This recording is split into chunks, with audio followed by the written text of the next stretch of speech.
The Nintendo 64, a personal favorite of mine in Nintendo's vast console lineup, is aging. And when it's aging, the controllers are also aging as well.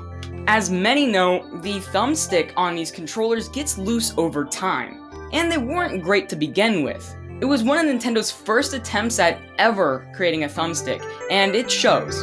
It was good for the time being, but now it's decades later, and it's time to find an upgrade. A lot of people know there's a Hori accessory that you can buy. It's another controller made by Hori, and it's good, but it's also very expensive.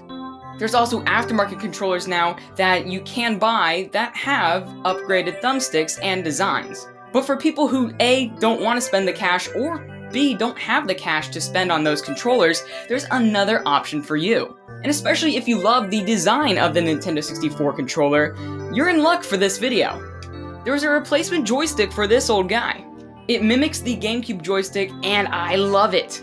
So in this video, we're gonna take a look at it and review it. And I'll show you what it looks like once installed, as well as show you the installation process. Alright, let's get into it. Alright, for this install, it's not gonna take too long.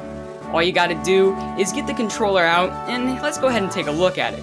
As you can see, there is the old controller joystick, and it is, well, starting to wear out a little, but not much. I'll keep this one for later. It's actually a relatively tight joystick, but this GameCube upgrade is much better. You're gonna start off by wanting to remove the screws on the back. There is a good amount, so it might take you a minute or two, but they're really easy to get off if you have the right size screwdriver. Once that's off, you can take off the back panel and take it off carefully. Try not to let that big wire to the console slip, but it's okay if it does. It's just a little pain in the butt if it does slip. After that, remove the 3 screws that are on the back of the joystick itself. Once those are removed, also make sure you move the Z button.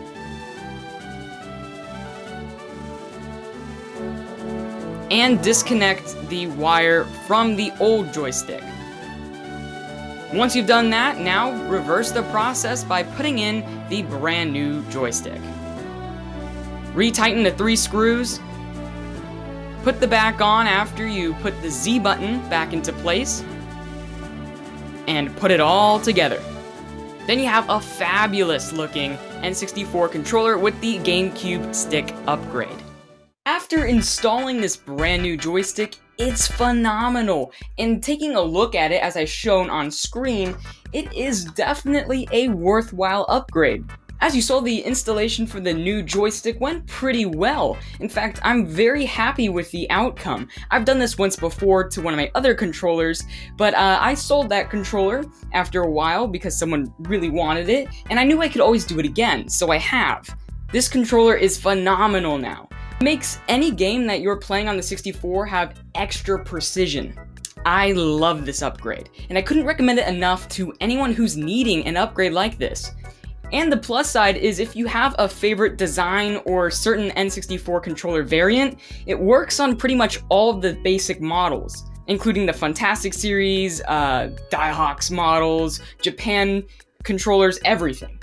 So I, yet again, couldn't recommend this enough. For the installation, it went pretty well. One thing I do want to mention is don't let the connection to the console, that wire, slip out of place. It's a pain to get back into place if it does slip, but don't worry.